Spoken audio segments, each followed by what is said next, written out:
Heartfelt greetings once again, folks, as we continue and hopefully complete this Chapman's Peak drive, or Chapman's Peak artwork today. So let me get stuck into it.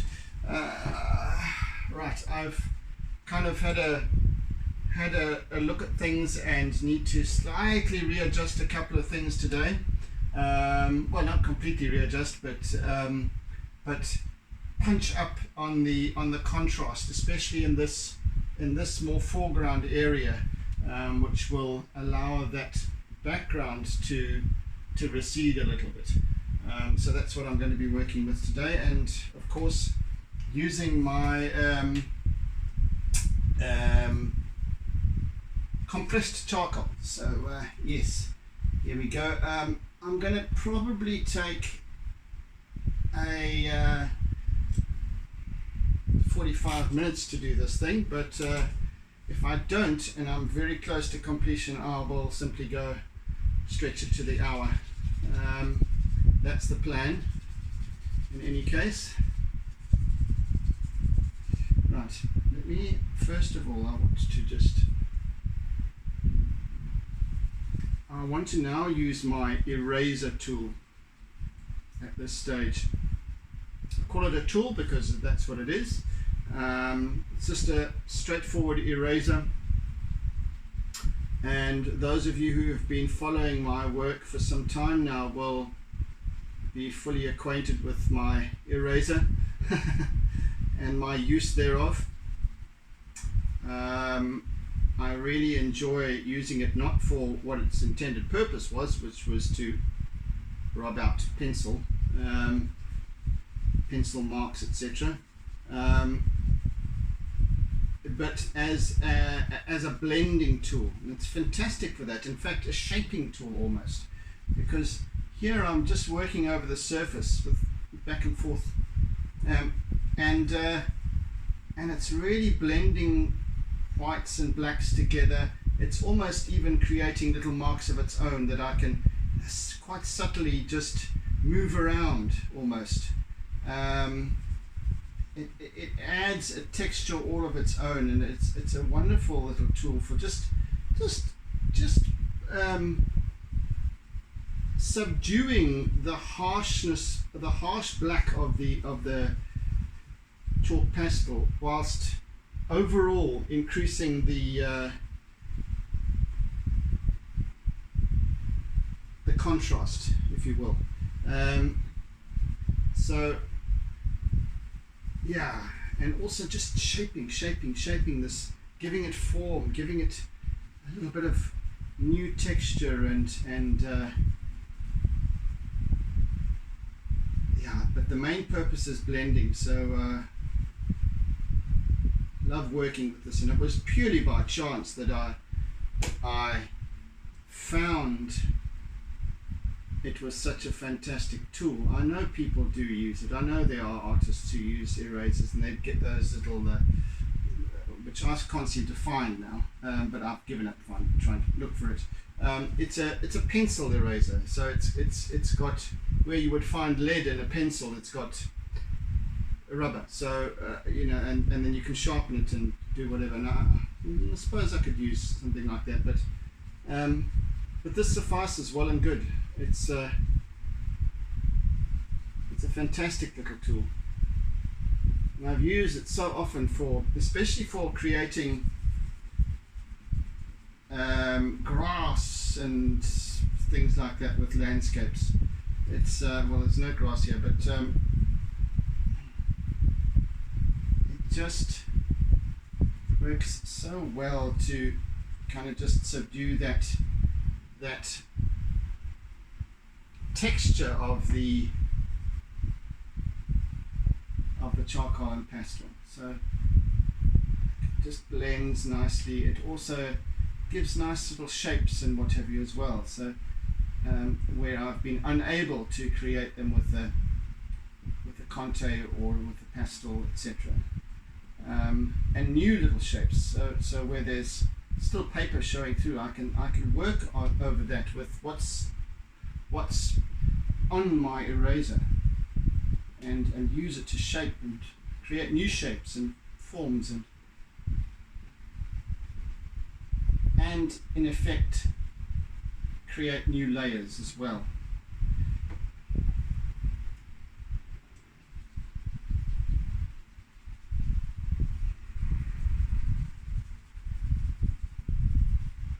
It's quite a warm day today again, so I'm hoping that my camera doesn't overheat. I'm just using my cell phone as a camera, which suffices, more than suffices. But you know, I do hear of people using GoPros to record with, you know, especially when driving or cycling or doing whatever, running, and they have a GoPro mounted on them somewhere. You know, in driving on because I quite enjoy watching motorsports, or especially cars driving on the Nürburgring, etc. But that aside, and I often find, or doing road tests and what have you with cars, and I often hear them complaining about GoPros overheating. So yeah, I'm not alone by any means with this overheating thing. And today is warm again. It's not quite the heat wave that I had earlier this week, which kept on shutting down. So when I started this piece, and it hasn't done it since, touch wood. So I've got the fan going in here, so that hopefully it will keep the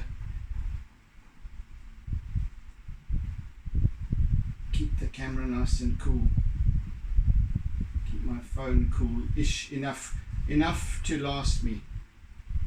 After the previous session, it's just as I was ending it and saving it, it said it was overheating. So if I use more than my allotted 45 minutes here today, well, we could be in trouble. So actually I need to put a 510 there. I need to put that there. Okay. I'm just setting up my like a little timer thing so that I can keep track of how long I'm spending here. So here I'm working with squiggly lines.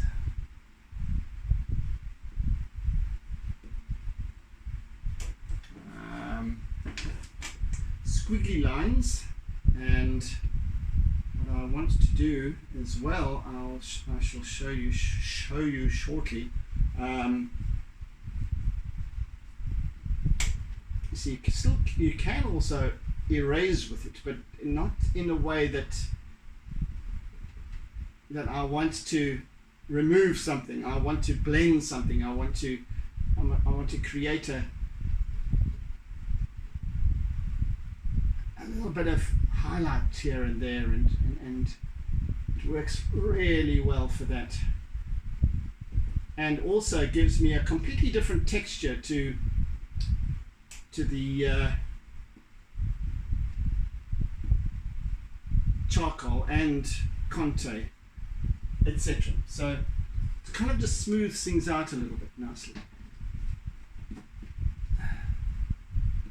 All these frenetic strokes.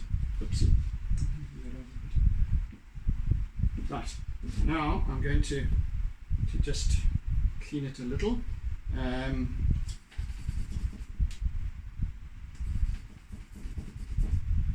Go, just enough to.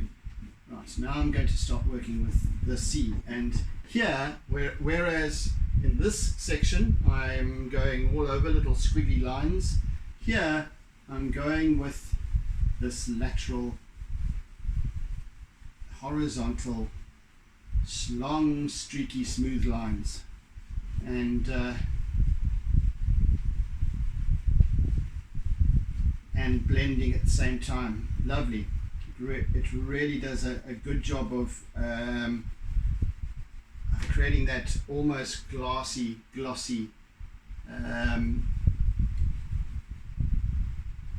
visual appeal that the water has, or the interpretation of it, or the illusion of it, really. And creating my illusion it comes about through use of color and form and texture, which is basically technique. But I want to create this lovely smooth texture that runs right across. And where I've got my pastel strokes, and also where there's residual pastel powder on the surface, still hanging on for dear life onto the surface here.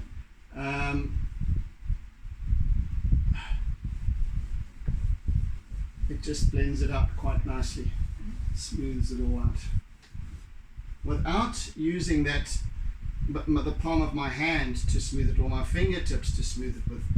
It's a different. There's a different texture to my fingers that tends to create a different texture than the eraser does. The eraser works it across. My fingers work it in. Sort of work the pastel into the paper, whereas this drags it across. And then I get these interesting striations, which is exactly what I'm looking for to create that interpretation of sea in the distance, of course. And as we work closer, slightly closer here. Right, so now I can work over this.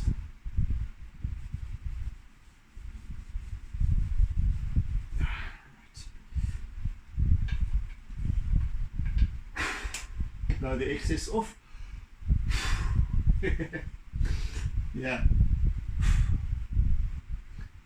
Requires fairly constant sweeping and vacuuming, this little studio of mine. Chalk dust.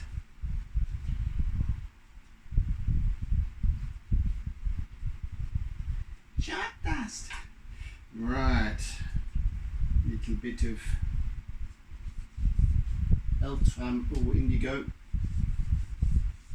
/ ultramarine in there.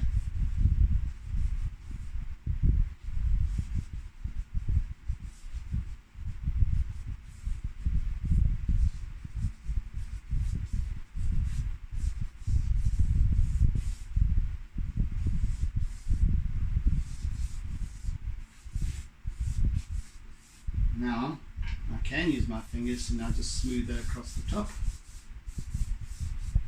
just a little, just smooth it out, but I still need to use my eraser after the fact.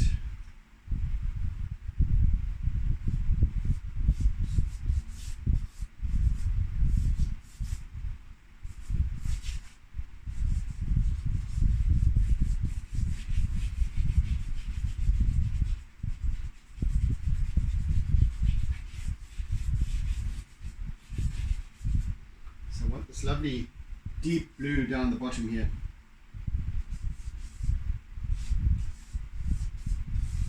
Deep yet electric.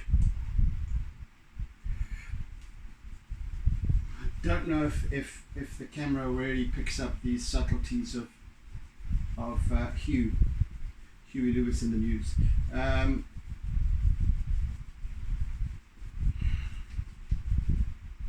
See, without just creating this very blue, just a blueness, a uniform blueness. I'm creating these nice striations, as I mentioned before, with my eraser, which really keep the integrity of the story, as opposed to and also not only the integrity of the story, but also the dimensionality of it. In other words, it still maintains form, keeping the variations in hue and color, whilst blending them through one another.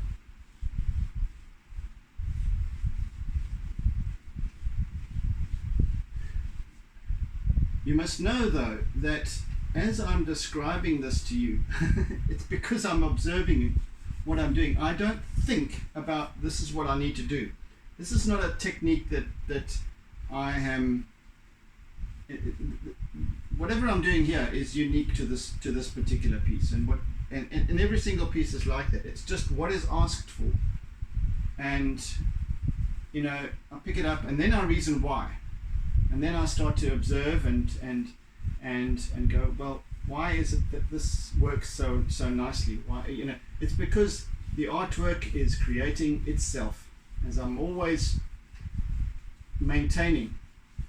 The artwork creates itself, and it guides me as I'm talking. I'm not thinking about what I'm doing. I'm just doing and explaining what I'm doing, and why I'm doing it, but I'm explaining as I go.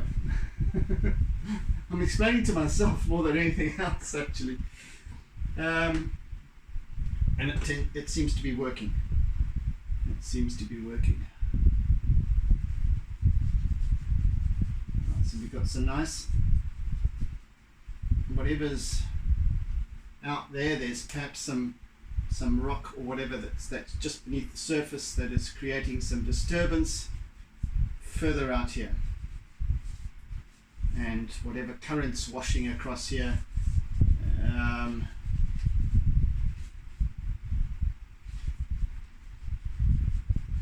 create this white water.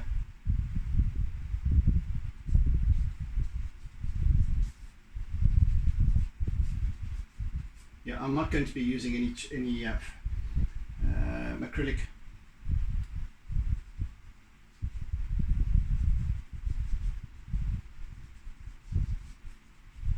Doesn't require it, to be honest.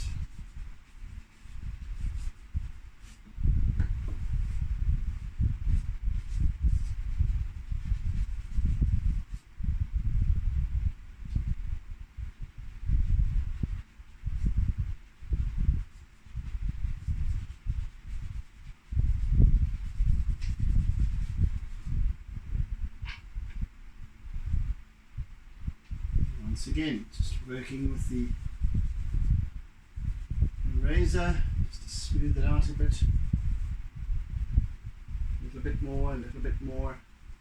So every time, and I go over it again, it creates almost a new layer. I'm working with my contact.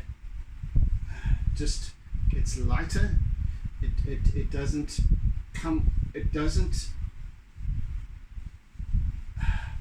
react to the surface the same way as what the pastel does, and therefore leaves a slightly more moderate line result. I can be quite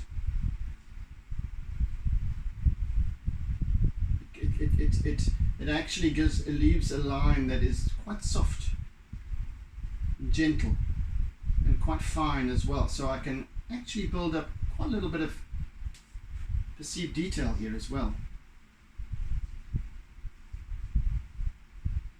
So I turn it in my fingers so that it just doesn't leave a straight line. It just has these little pinpoints of interest.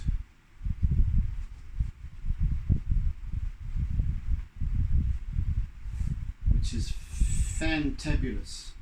And these little wavering currents and eddies that, see, this here is sort of backwash from the waves that are constantly going up against the base of the cliff and washing back, and then these little tendrils of foam float off back into the bay.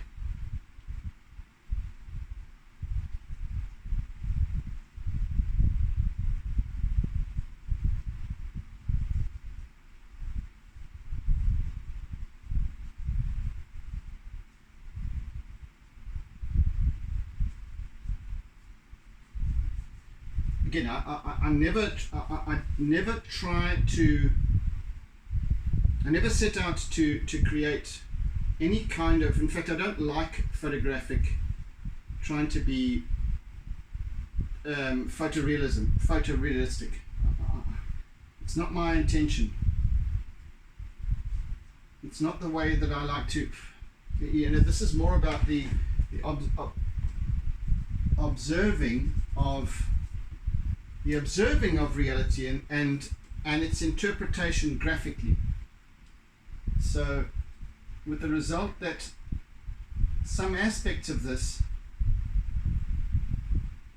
and many people have a hard time understanding or accepting when I call it abstract realism. The image that you see is realistic. Yes, you can see, perhaps if you live there or where you've done this place before, that it is perhaps Chapman's Peak Drive, or you can see that it's a landscape with cliffs and rocks and what have you, sea, whatnot. And yet,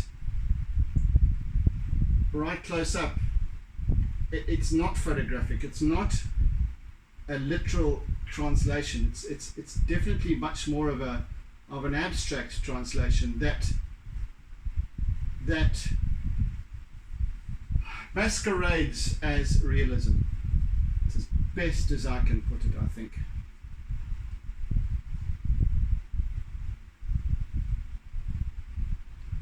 I don't think I can put it any differently to that.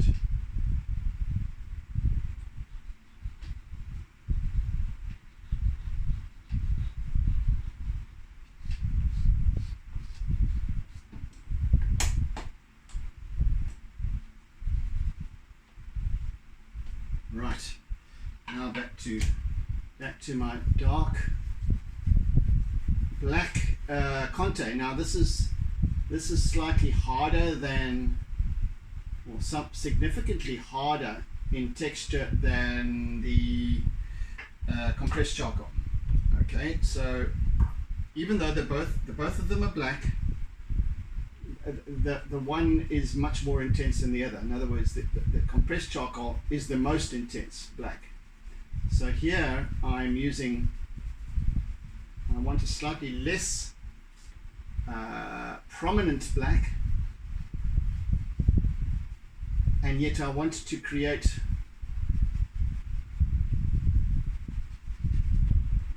a variation in texture and in contrast. So I'm using my black Conte.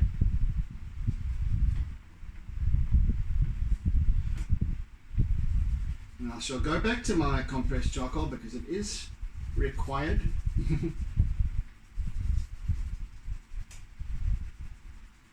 I just want to punch up the intensity of the darkness of this foreground area, and I can even spruce up some perceived detail. That in the distance further over there, perhaps 500 meters away, is this other bluff or a part of this in and out cliff form. and I want to just differentiate that from the closer area.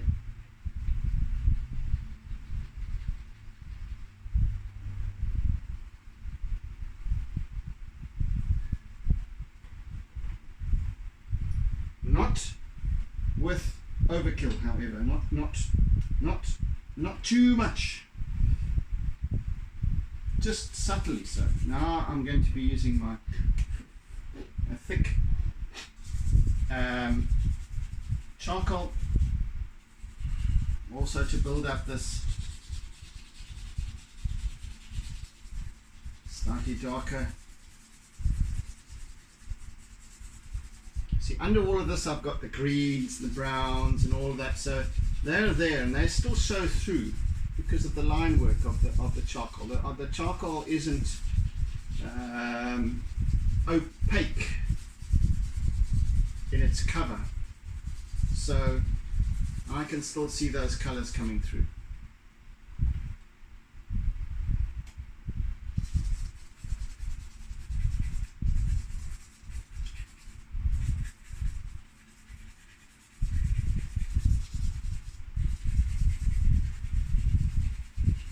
I do need to build up the darkness of this and the intensity of contrast in this foreground area, as well as a little perceived detail.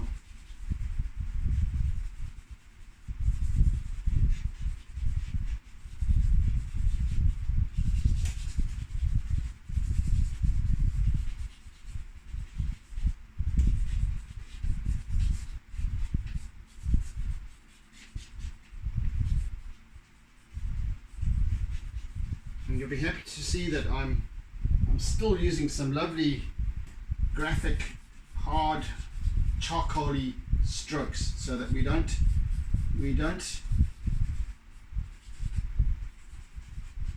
deviate from our basis, which is charcoal. We started with charcoal. It's the foundation of this piece, and it remains so. More in this piece actually than others. I'm paying particular attention to that factor, that I want to maintain the integrity of the charcoal as the dominant medium.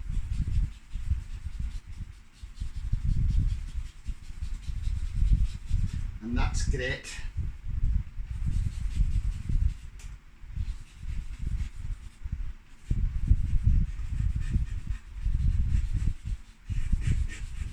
So our shadowy areas are much deeper and darker in this foreground, less so in the distance.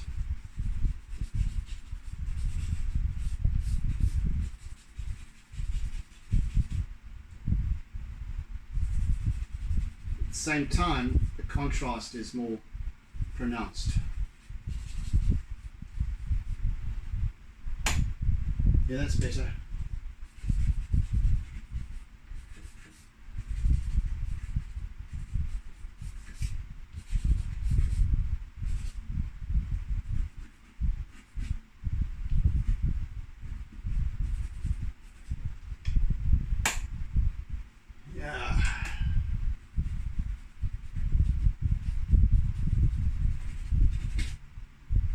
Right, now back to our compressed charcoal.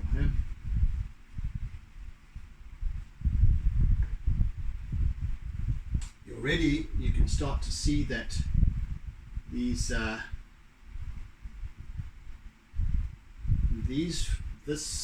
section of cliff is further away, and this is much closer, so you get that depth of field as well coming through, hopefully. Well, am I the only one to see that?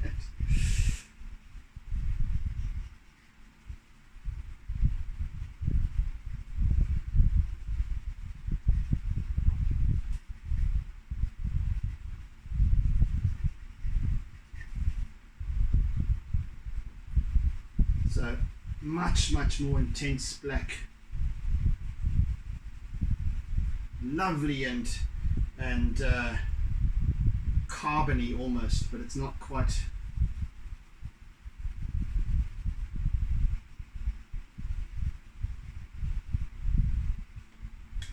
Just trying to think what I can equate this black to.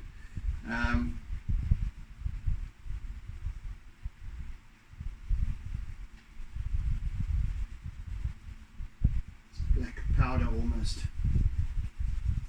I must also be careful that I don't allow black holes and dots to take place.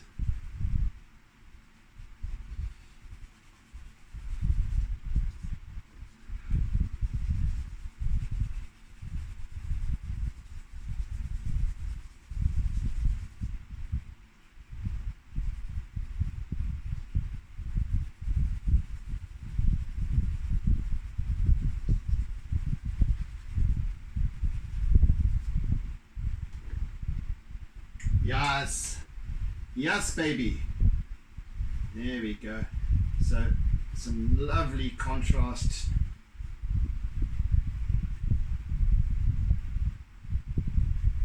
Which I shall further enhance or bring the little more detail to the fore with my black conte as well as my white conte.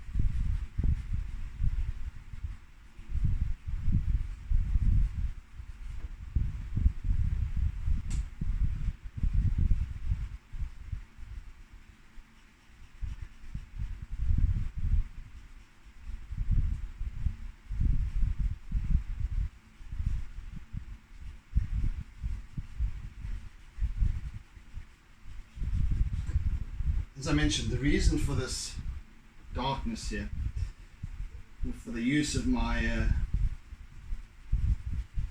compressed charcoal, is that because of the lighting, this intense light, there's sunlight, sometimes I'll use early mornings or late afternoons to create that wonderful butter light and butter lighting, and other times there's kind of a lovely starkness to an almost midday or late morning or early afternoon sunlight, summer sunlight, which is very intense and hard, so that your whites are sound like a TV commercial for Omo. With your whites are whiter and your darks are darker. So there's much more of an intensity. There's almost an overexposure to your whites, and they shine out. And as a result of that shining, they kind of subdue the darks into a very deep oblivion. And that's really what I'm trying to create here in this simple little piece. Just that intensity. So that's why I'm using a lot of white and a lot of very black.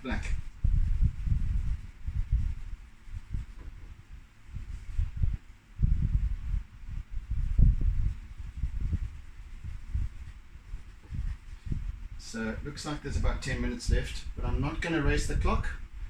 I'm just going to take my time and be finished when I'm finished, not before. So just getting these nice little variations in hue and intensity of this contrast, and I think we're about there with that differentiation. I think what I need to do now, though, however, is to just, I need to get the blue off there with my eraser.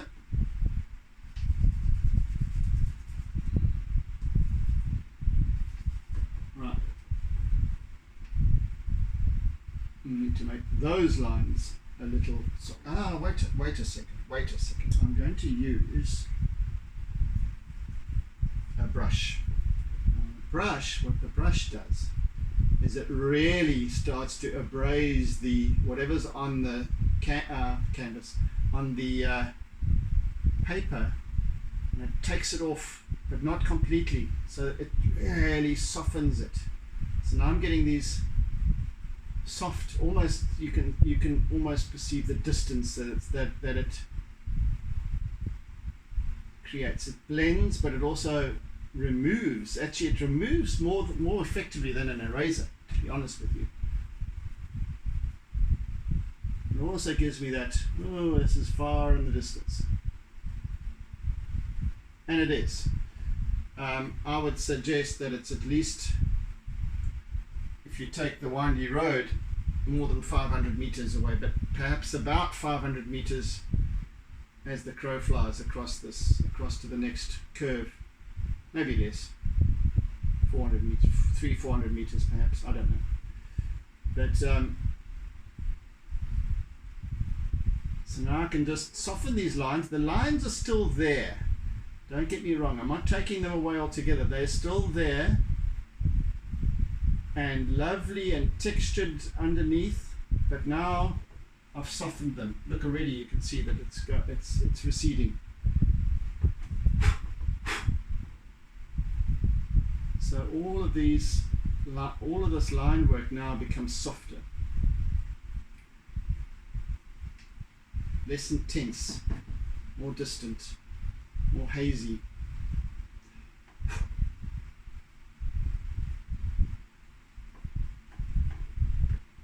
There we go. There we go. Right, now I'm going to work over this with my Conte crayon.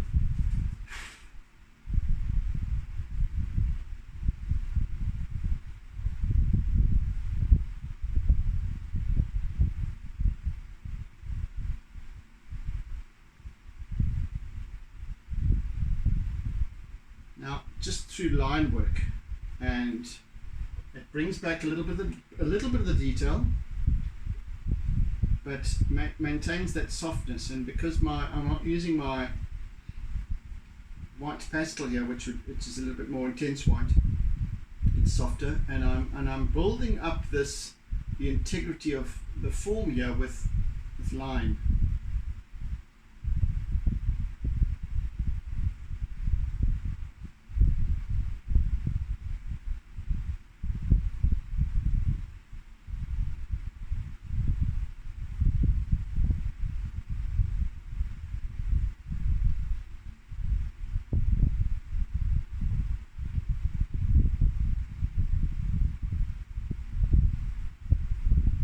Sort of somewhere in between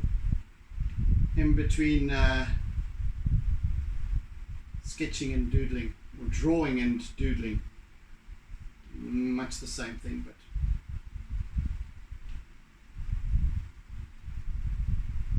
it needs to be. Oh shit! You see now, I had blue on my finger.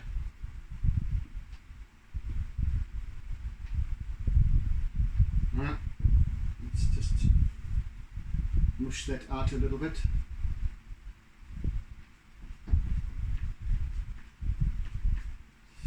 I can use my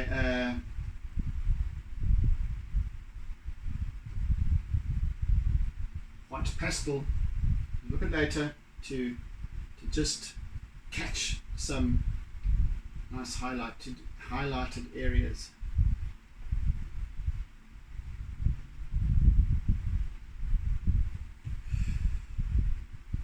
Highlighted spots rather.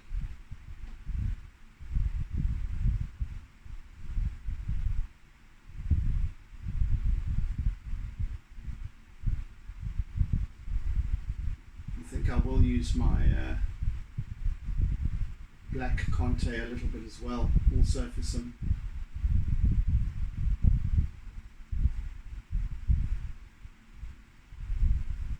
detail line work.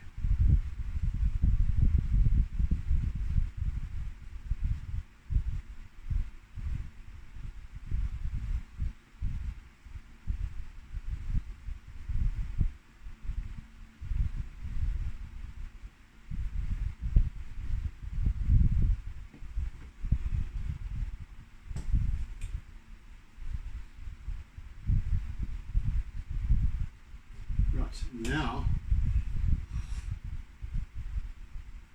punch up the integrity of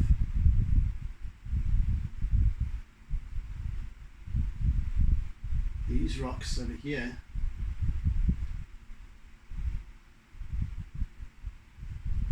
And a touch of this kind of a wheaty yellow on top.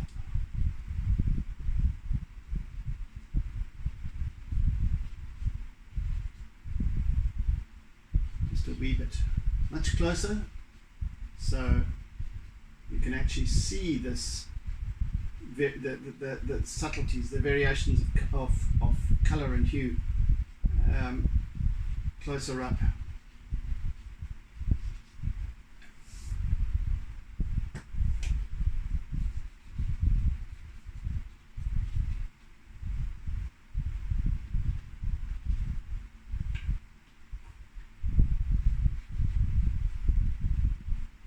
Now using a little bit of grey as well.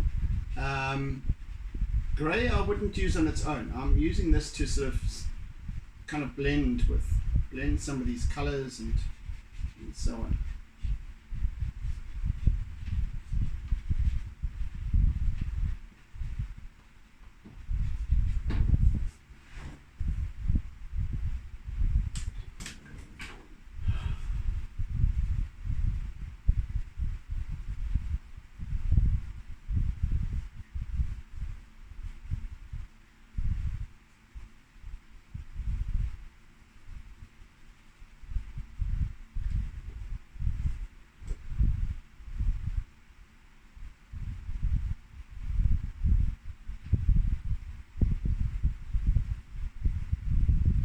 Pushing up the contrast a little bit more here, just slightly. Here we go. That's what I need.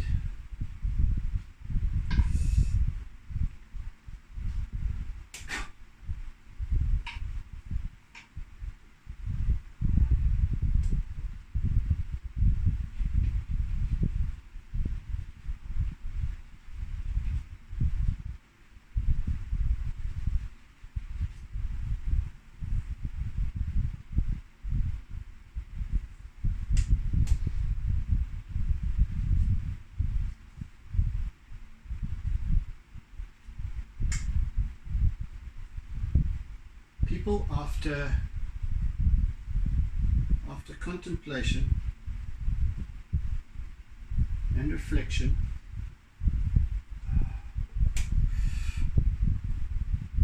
as I go, I'm going to go back on my word because I can and I'm going to use a little bit of white, just a touch of white acrylic. So forgive me if I can find the right brush though. Where's that one that there we go. And that's the one. Right.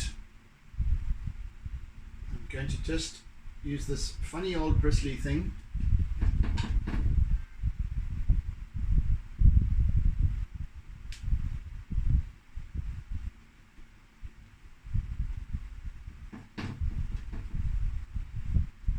No, I'm not going to use that. I'm actually going to use a palette knife for this.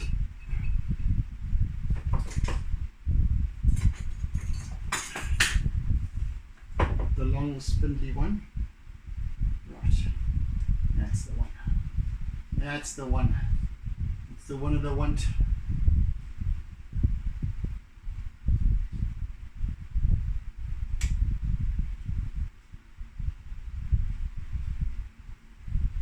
Just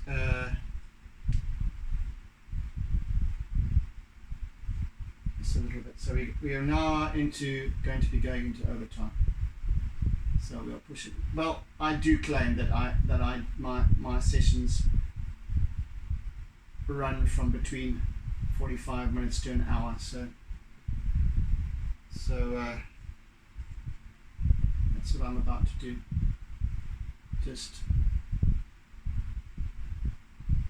Just a touch of white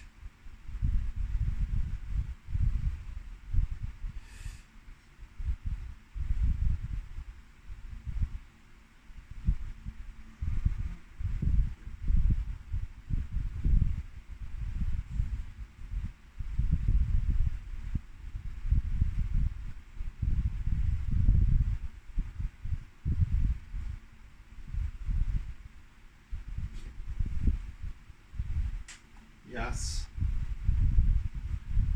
And I need to be careful to maintain that lateral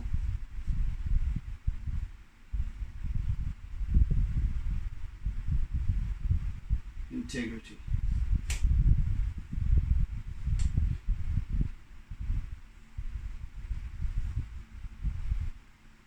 I do need some quite intense whiteness down here. I think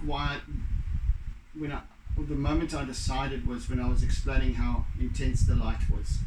So, and as I'm working here, I'm realizing that it's not quite as intense. What I'm doing here is not quite as intense as I'd like, but now, however, it most certainly is.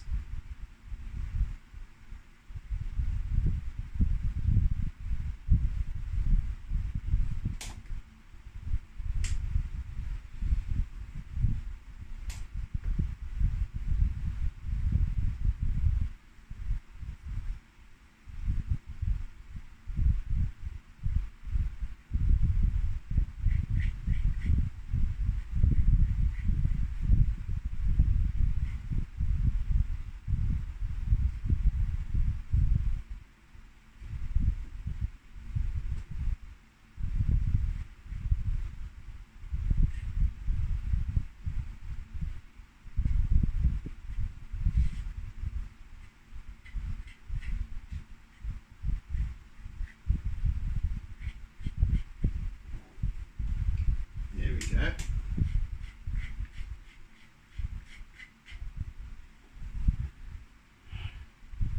That's what I'm talking about.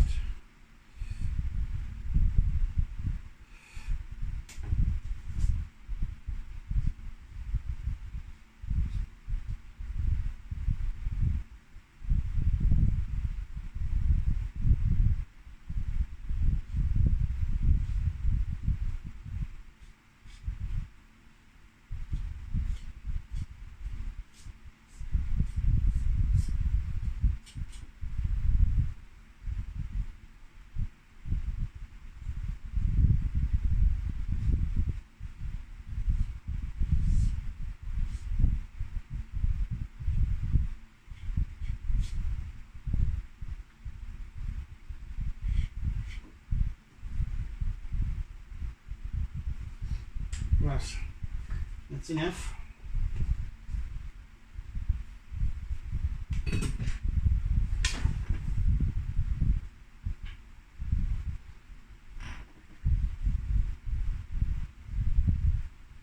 Now I can go around these areas and through, and as it starts to dry I can start to get a surface to work on as well.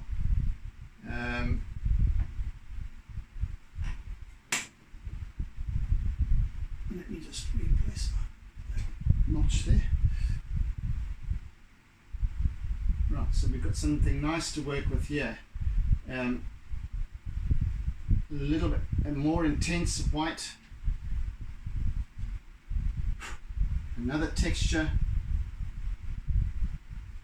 or another graphic texture rather.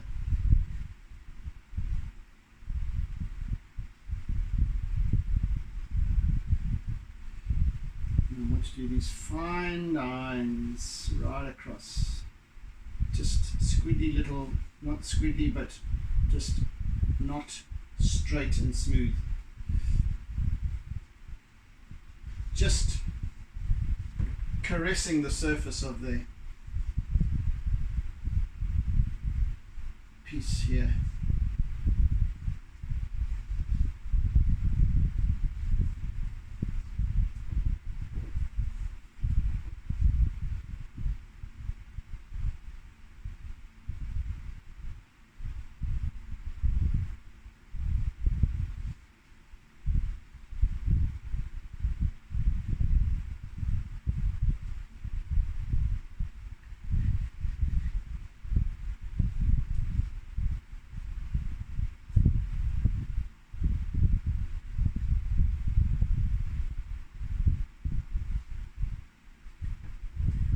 There we go.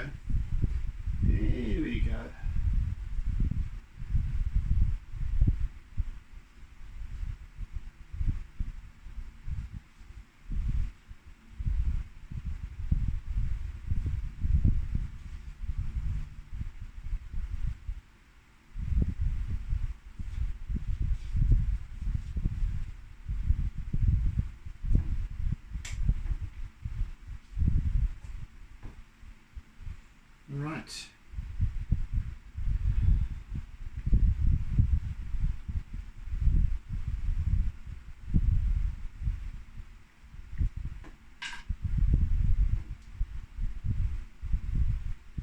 working now with my black Conte, very gently, very softly. I want to try and get as soft a mark as possible.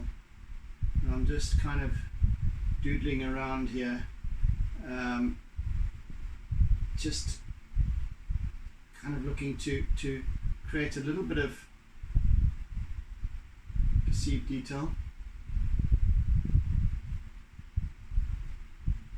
without bringing it punching forward again.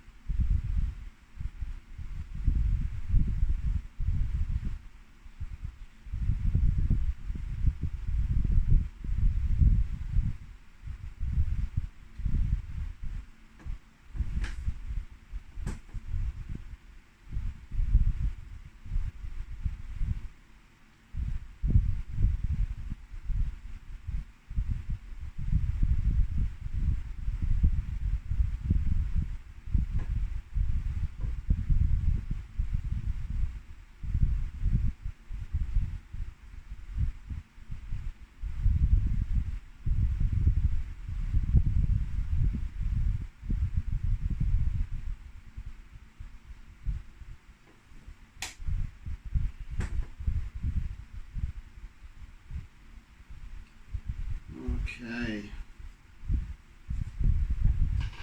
sit back a little.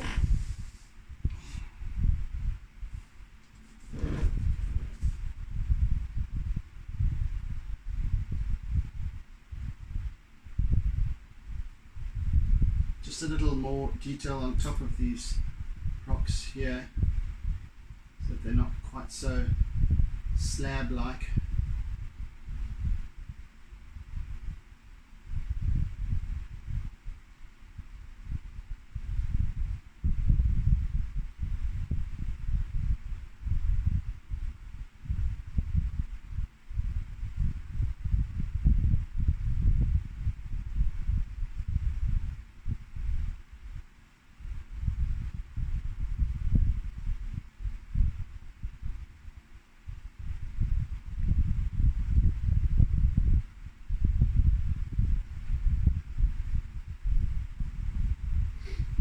Alright, a little bit of eraser.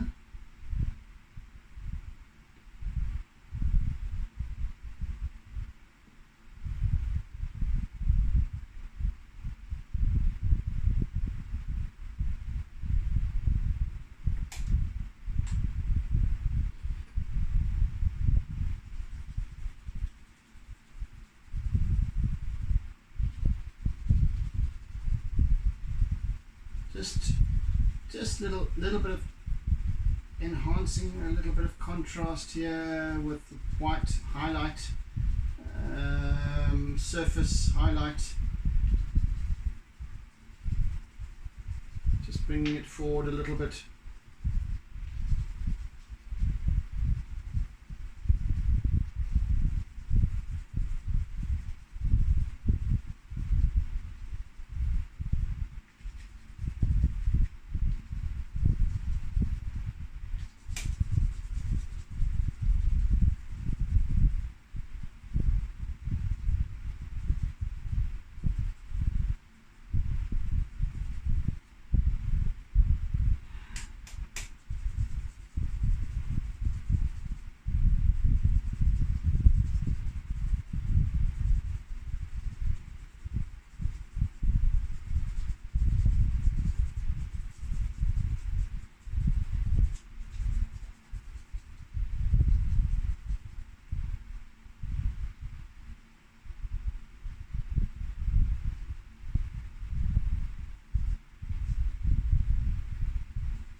Very close to completing this now.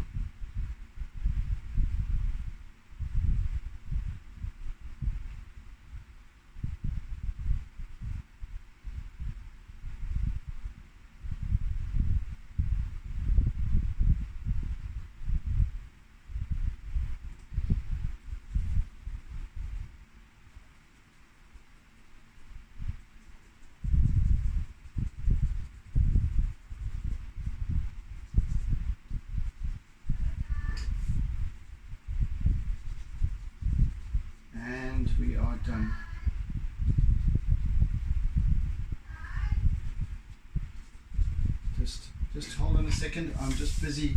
Somebody's at the door. Sorry, I'm busy recording.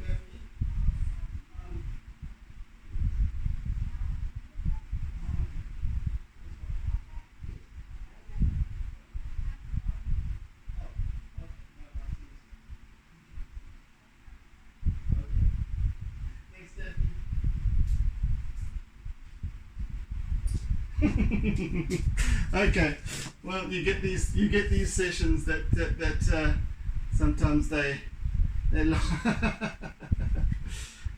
we don't account for visitors. Anyway, I do believe that I'm done. So thank you once again for joining me as I complete this piece. Wendy's getting worried about me. Apparently, she's trying to get hold of me, and my phone is off. Right. Okay. Panic mechanic. Right, we're done. So there's our little observation of Chapman's Peak Drive and Hout Bay and what have you. So yes, thank you for joining me this day and for this series. So welcome to any new viewers, and if you are new to the channel, please hit the subscribe button and the bell icon so that you get notified of any future uploads. Do like and share and comment and all of that stuff. I really appreciate it. Engage with me by all means. So yes, meantime, stay tuned for the next artwork, and do take care. Meantime, be kind, be caring, be gentle, be loving, etc., etc. So I bid you oodles and noodles of toodles, and catch you again next time, folks. So meantime, take care, have a fantastic weekend ahead, and do take care. Bye. And don't forget to doodle.